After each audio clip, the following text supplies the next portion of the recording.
This is Alabama Politics with Steve Flowers, an in-depth interview with Alabama's top political newsmakers.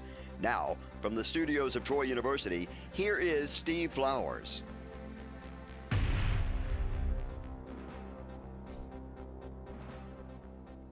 I'm Steve Flowers, and welcome to Alabama Politics. Folks, we're very fortunate tonight to have as our guest one of my favorite young candidates on the scene, Miss Caroleene Dobson, who is an outstanding young lady. She's not so young; she's probably middle-aged, or something, 30-something years old. Anyway, she's a great candidate for Congress in the 2nd District, and a lot of our viewers are in the 2nd District. But Caroleene has been on the show before when she first started running as a Republican candidate for the new 2nd District, and now she is the Republican nominee for the Republican nomination, which is right around the corner. The election is right around the corner. Caroleene, good to have you on the show again. Oh, thank you so much for having me. I appreciate it. You're a veteran of the show now. That's right, that's right. And to your point, politics is one of the few careers where it's, as a woman, it pays to get older. So it's a good thing. I shouldn't have said you were a little older. No. But I mean, I read you're in your 30s. You're not like a baby. That's right. You're that's not in your right. baby or anything. No. And with each year, I get wiser, hopefully, Lord willing. So it's a good thing. Now, you do have young children, though, don't you? How old are your children? I do. I have an almost 5-year-old and a 2-year-old, 2 little girls. So. 2 little girls. Yes, that's I had right. 2 girls. So, Caroleene, what about, tell everybody your background. You were born and raised in the district in Monroe County. Not Monroeville, you're a suburb of Monroeville. That's right. Anyway, but you're from Monroe County, and so you got deep roots in the district. Your family's been in the cattle business for hundreds of years over there in Monroe County. But go back and tell us about your childhood and your daddy's roots and everything. He's an orthodontist also. But your mother, is she a stay-at-home? I met your mama at the first time at the Republican Women. That's right. And you have an aunt that's outstanding in the Alpha thing. They're twins, aren't they? Yes, identical twins. My father grew up on a farm in Monroe County, and my mother grew up on a cotton and sweet potato farm in North Alabama, in Coleman County. And she has an identical twin, and my aunt and her husband still farm the land up there. So I come from ag background on both sides.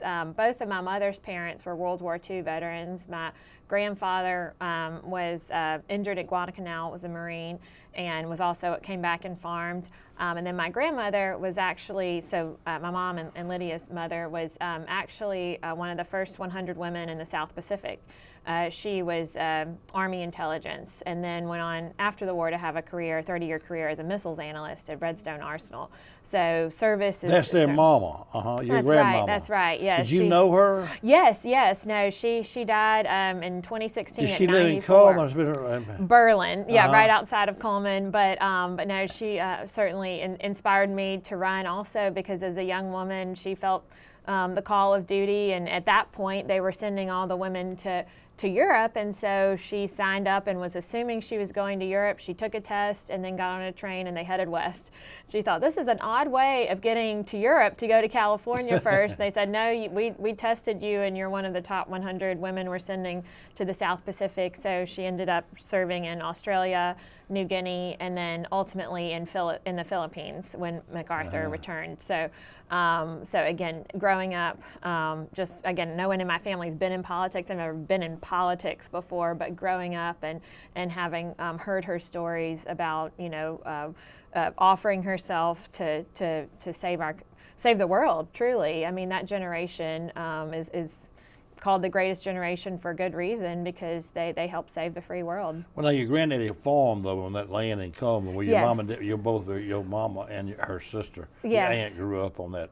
That's right. Yeah. But now that's interesting how they're twins and they met their husbands jointly, or how did that happen? No, my aunt and uncle met at Auburn. The lady in Coleman, that's your aunt. Yes, yes. It's real active in Alpha. Lydia Haynes. She and my uncle Daryl met at Auburn, and Daryl's from Fairview, also Coleman County. Yeah. But they didn't know each other. They didn't know each other. I remember her telling me that, but I traveled to Washington with Alpha people. It's a great group. They go every other year for their meeting. I go with them up there.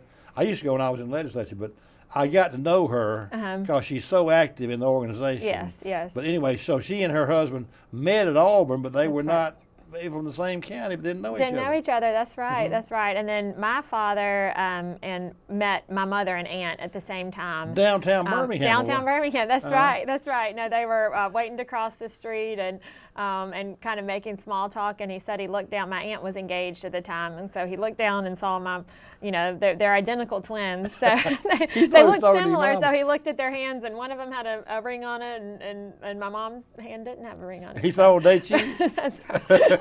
Now you have his he took her back to Monroeville then. Yes. Monroe, So well, they not actually. Monroe, but what town is it you close to? Beatrice. But yeah. actually, they lived right after they got married. Lived here in Montgomery. My dad practiced orthodontics with Gene Brown here in Montgomery for a few years, and then my grandfather and my uncle were kind of managing the farm in Monroe County. My uncle was a dentist, but was diagnosed with multiple sclerosis.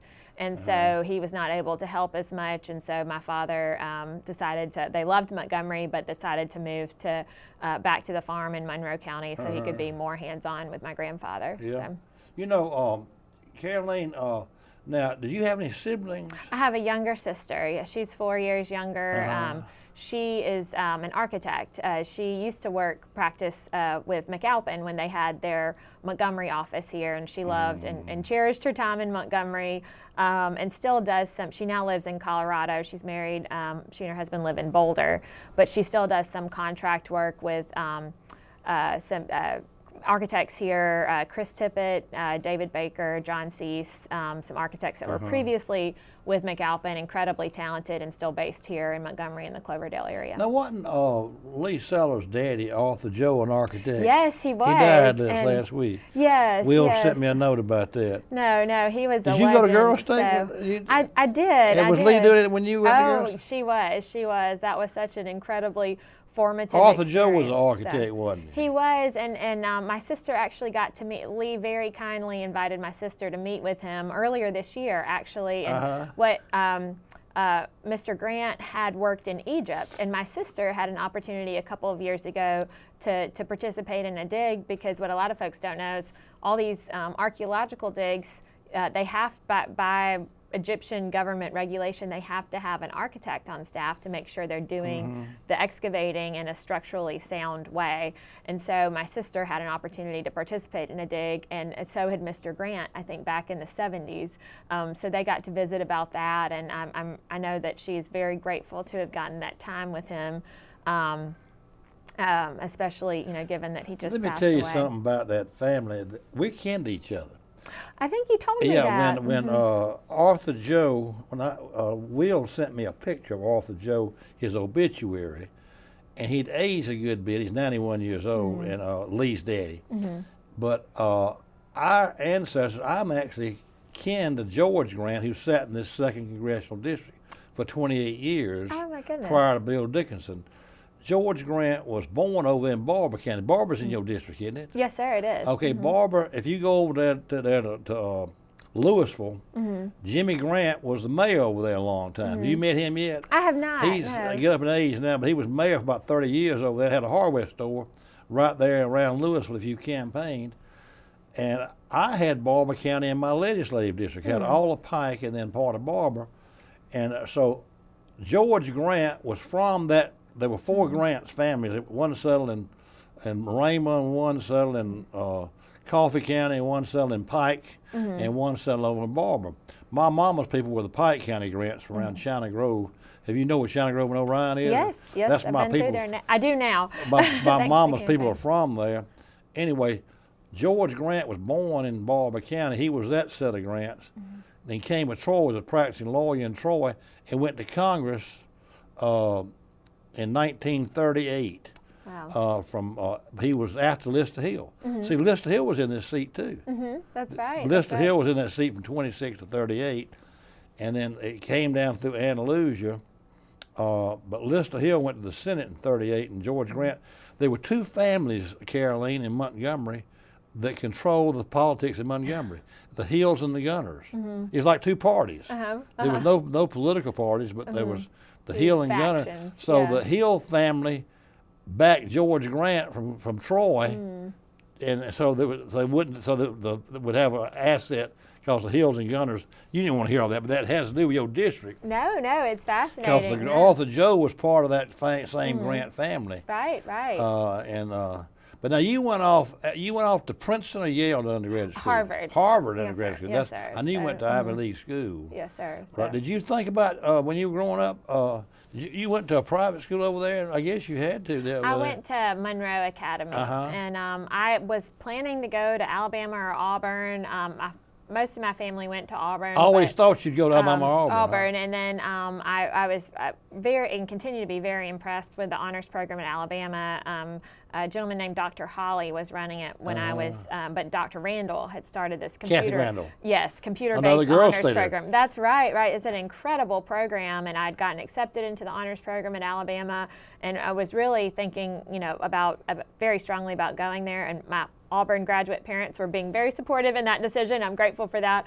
And then I got accepted to Harvard and prayed about it and felt like that was where I should go. And again, very grateful to my parents for encouraging me to go off to cold Northeast and experience that. But it was a very formative experience. Was certainly exposed to people from all over the world. That was very exciting. But even then, Harvard was very left-leaning and narrowly defined.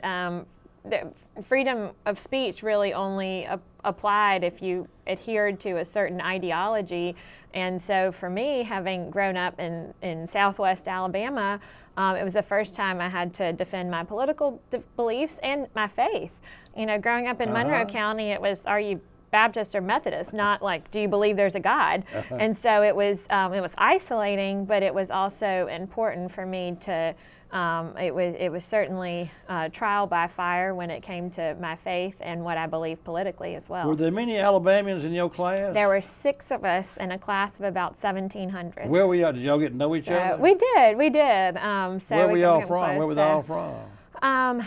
There was one girl from Anniston, and then most of the rest were from the Birmingham area. What did you major in at all? I was a history and literature major. So I knew I'd always wanted to go to law school. You knew you were going to go to law school. So was majoring in the humanities. But it was a great place to major in history. Obviously, there's so much, everything's so old up there. And I love Alabama history as well. That was certainly my favorite class growing up. I got your book. So. You got one of my books. Yes, sir. I got you an extra copy. Oh, well, thank you. I've got 2 daughters, so that way they'll each have one. Good. Thank you. Caroline, what about, then you went to Baylor Law School. How did you pick Baylor to go to law school? Well, it was 2009, so right after the financial crisis, and I thought that I was going to, would work for a few years and then go to law school.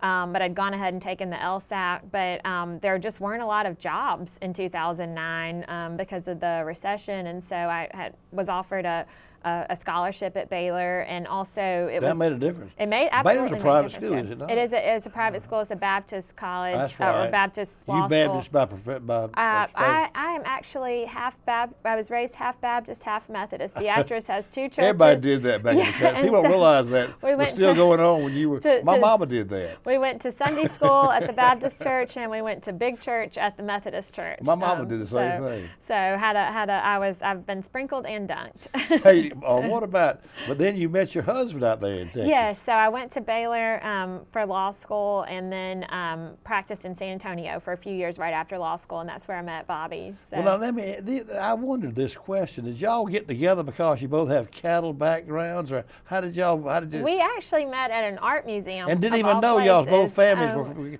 were cattle. Right. I always wanted to ask you that because I thought, well, maybe that back in the old days, your daddy had gone to some cattleman association thing and met his daddy or something, and they said, I want to meet my daughter because she's in San Antonio. But y'all didn't even have any idea you had a cattle background. No. We met at an art museum. We had some mutual friends. One of his cousins was good friends with my sister, and then so quickly, made the connection that we, both came from ag backgrounds and both loved to ride horses, had a lot of similar interests.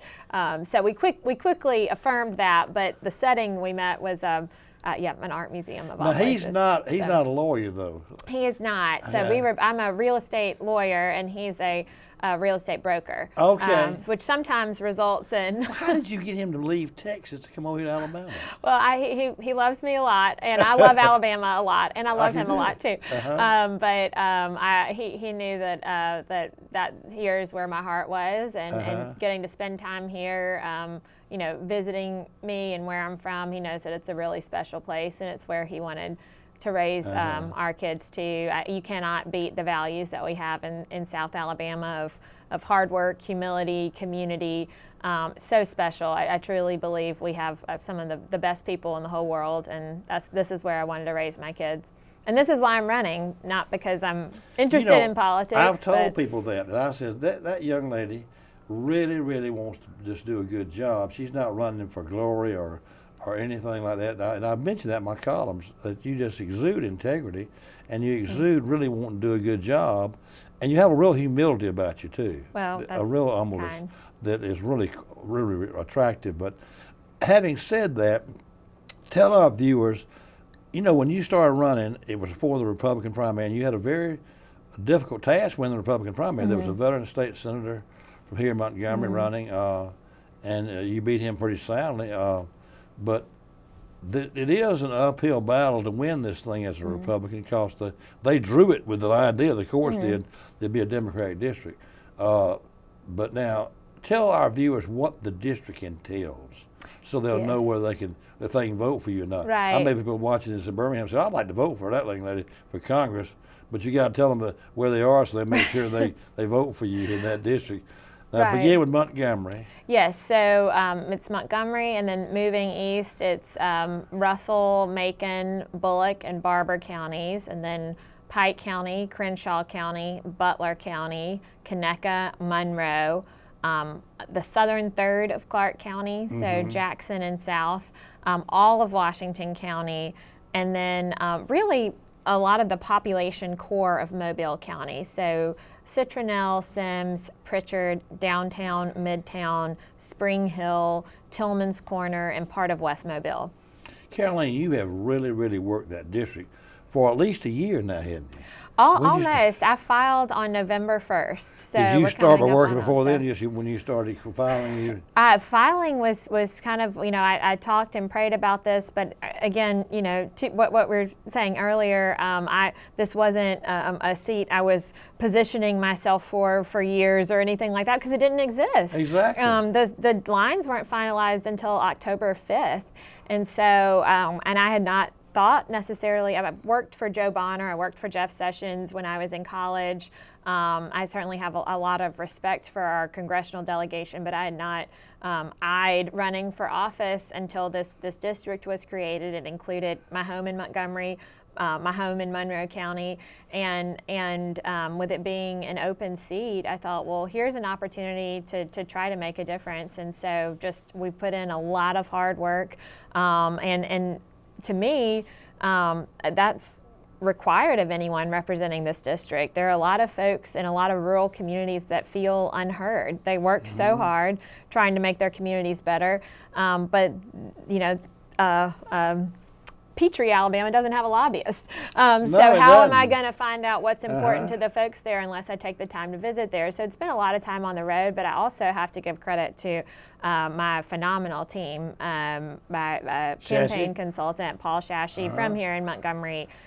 Is truly a political genius and incredibly hardworking, and he's got a team. He's recruited some incredibly talented young folks. Sailor Kazort, a young woman who's interned at the state senate here, but she's definitely a rising star. Yes. And so Paul and his team are certainly the key to Well, he's had a heck of a track record. I met Paul when years ago. I had a television show for the University of Alabama, and just like I do here at Troy, and we had rented a building to do some of the state senators' leaders downtown, and Paul was working with big communications out of Birmingham, and when then he's moved on to. Then he ran Katie Britt's campaign. That's right. Then he ran Tuberville's campaign. Tuberville before Katie. So he's got a heck of a track record, and really counting your victory in the Republican primary, he's undefeated. I mean, as far as taking candidates that were unknown, not necessarily unknown, but new candidates. That's right. And we talk about Tuberville and Katie, and then you, and probably some others. Yes, no, he's worked in a lot of races, but yes, no, incredibly talented. So I'm very, very grateful for my team, and I have to give credit where credit's due, because a lot of the vast majority of the credit goes to them. Well, media-wise, but I'm gonna tell you one thing: you've been a heck of a candidate too. Well, I mean, you've worked hard. I've watched you go all over this district. You know this district. Well, you know where Petrie is. I'm not sure your Democratic opponent does. Well, and I don't think he's worked to put the kind of shoe leather you have into this campaign. Well, that's it's really been a privilege to get to traverse the district. So much of so much of Alabama history has happened in this district. That's right. Of course, the civil rights movement, the Tuskegee, the Red Tails, and now we have the ultimate home of the Red Tails, the F-35. They kind of continue that legacy. Hank Williams is from this district. Hank Aaron is from this district. That's right.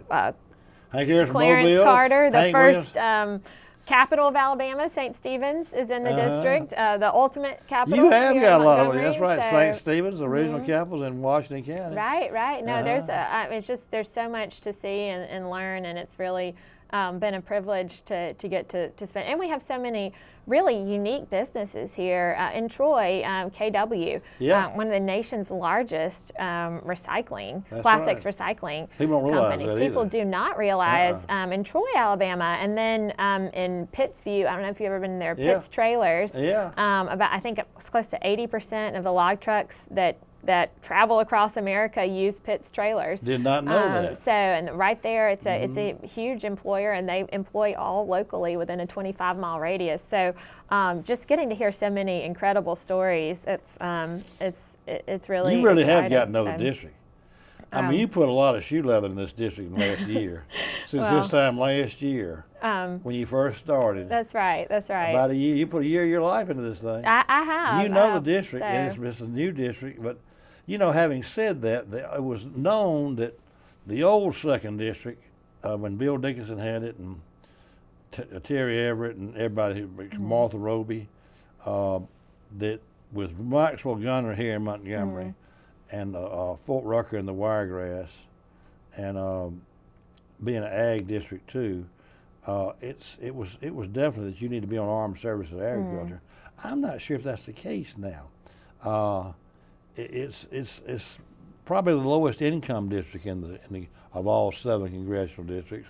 Either this or District 7, but District 7 also has part of Birmingham, so I'm not sure, but certainly, I mean, there are a lot of families in this district that are struggling due to the economic policies of this current administration. Exactly. And that's another. I mean, we've got to have economic relief in this district and across the country, of course. But yes, over half of the state's military assets are just in this one district. When you think about Maxwell, you think about the Air National Guard, and then you look at the defense industry as well. You've got Austal and Airbus down in Mobile, Lockheed Martin in Troy, and then over in Russell County supporting Fort Moore, you have a lot of businesses and smaller businesses and industries that support the military there. We've got 62,000 veterans, and the way this administration has been treating veterans is deplorable.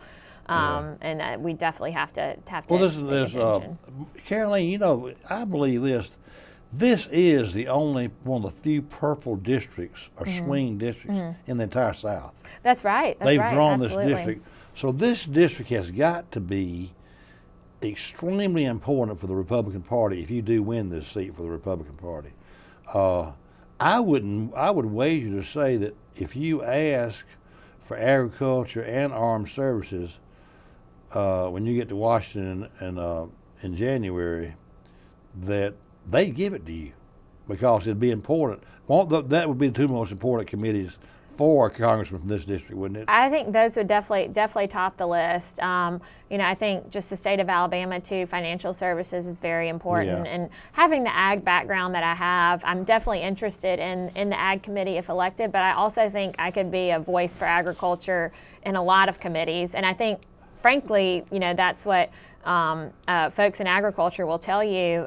They certainly want congressmen working on the Farm Bill, but they also want ag to have a seat at the table at a lot of other committees because financial services makes a difference. Right, you look at our farm credit, ag credit system. So there are a lot. I mean, virtually all committees touch agriculture in one way or another. And if you have, if all your ag people are stacked in the ag committee, then sometimes there may be some regulations, rules, laws that impact agriculture that folks aren't. You'd have a hard time getting armed services with Rogers on there, and we got somebody else in the district from the state. Dale Strong is also, so which Huntsville is also a huge. That'd be tough to get armed services with us having two of our, be 5, 6 Republicans on armed services. So that's wise of you to think about that. You really could help the district as much on another appropriations or financial services. Sure, absolutely. Ways and means. There are, I think, a lot of opportunities to serve this district. They would give you a prize committee because they want to protect this district. No, and that's what I've been so grateful to the Alabama delegation. Alabama Republican delegation has been so incredibly supportive. And again, I mean, Senator Britt's example is just, she's so tenacious and also so gracious. I look up to her so. She's just an icon of mine, and I'm very grateful for her example. Speaking of Katie, we have such a lineage in our state of girl state heritage. I mean, Lee Sellers can brag about this, but every leader we have, I bet there's not a state in America that has the heritage of girl state. You went to girl state, but going back to Kathy Johnson Randall, who is my peer at, she and Kay Ivey were girl staters and really have stayed involved with it. Katie Britt was a governor of girl state. Yes. You went to girl state. We have a tremendous heritage of girl state. And Liz Fillmore, the governor's that's chief right. of staff. Governor Kay Ivey's chief of staff. So Catherine Gale Fuller. So just some incredible alum, and it is such a network of, and it's a very supportive, encouraging group of women too. Women that I was at Girl State with, women that were ahead of me or behind me, have really come out to support me. Even people that I have some Girl State friends that are maybe a little left of center, that have still been incredibly supportive and encouraging, and that means the world too. So. Well, Caroleene, our time's up. I hate to tell you, but it goes by in a hurry. Folks, our guest tonight has been Caroleene Dobson, the Republican nominee for the 2nd District of Alabama. Her election is right around the corner. It's up on us now. The November general election is right around the corner, and so y'all think of Caroleene Dobson when you vote for Congress in the 2nd District, and we thank you for taking time to be with us. We thank you viewers for watching. Hope you'll tune again next week for Alabama Politics. Thanks, Caroleene. Thank you. Thank you.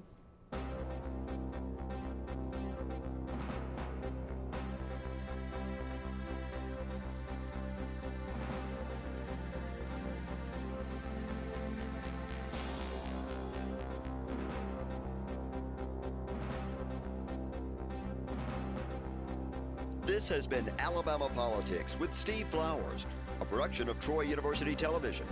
Opinions expressed on this program are not necessarily those of Troy University, its administration, faculty, staff, or students.